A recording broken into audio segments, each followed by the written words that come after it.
Ukraine पर रूसी हमले के करीब एक साल बाद इस तरह के संकेत मिल रहे हैं कि चीन रूस से अपनी दोस्ती पर दोबारा विचार कर रहा है।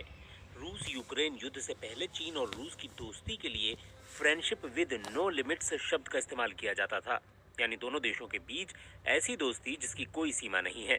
युद्ध के शुरुआती दिनों में चीन में कुछ लोगों ने रूसी सैन्य कार्रवाई को लेकर काफी उत्साह दिखाया था।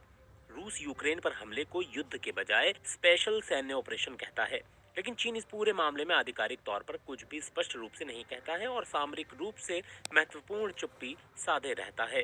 एक तरफ चीन यूक्रेन युद्ध के लिए अमेरिका को जिम्मेदार ठहराता है, क्योंकि उसके अनुसार यूरोप में नेटो के विस्तार के कारण रूस ने यूक्रेन पर हमला किया है। दूसरी तरफ चीन रूस को सही मायने में किसी भी तरह की मदद करने की कोई जल्दबाजी नहीं दिखा रहा है। अमेरिका के अखबार वॉशिंगटन पोस्ट का दावा है कि रूस ने इस दौरान कई बार चीन से वित्तीय और तकनीकी मदद मांगी है।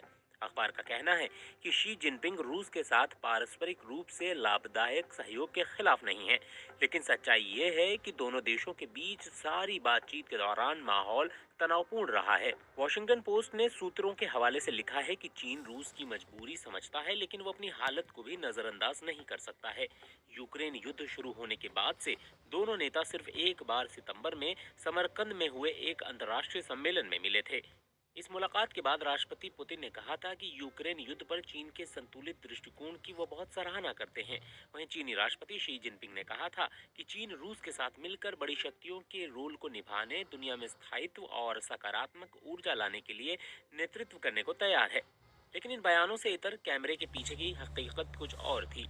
रूस ने यूरोप के देशों पर जो गैस वॉर छिड़ी है, उसके चलते वहां महंगाई बढ़ी है। यूरोप के लोगों के पास अब उतने अतिरिक्त पैसे नहीं है कि वो चीनी सामानों को खरीदने में खर्च कर सकें।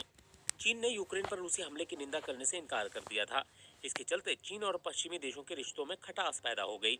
साल 2020 के पहले 6 महीनों में चीन ने रूस में कोई भी नया निवेश नहीं किया।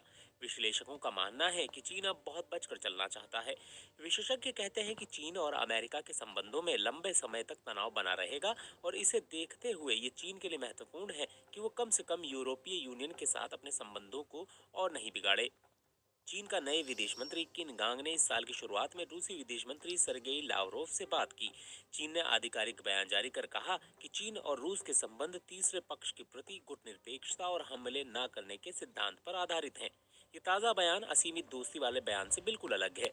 विशेषज्ञ है कि इस बात की संभावना बहुत कम है कि चीन सार्वजनिक तौर पर रूस के विरोध में कोई स्टैंड लेगा, लेकिन ये निश्चित है कि वो बहुत सोच समझकर कदम उठाएगा।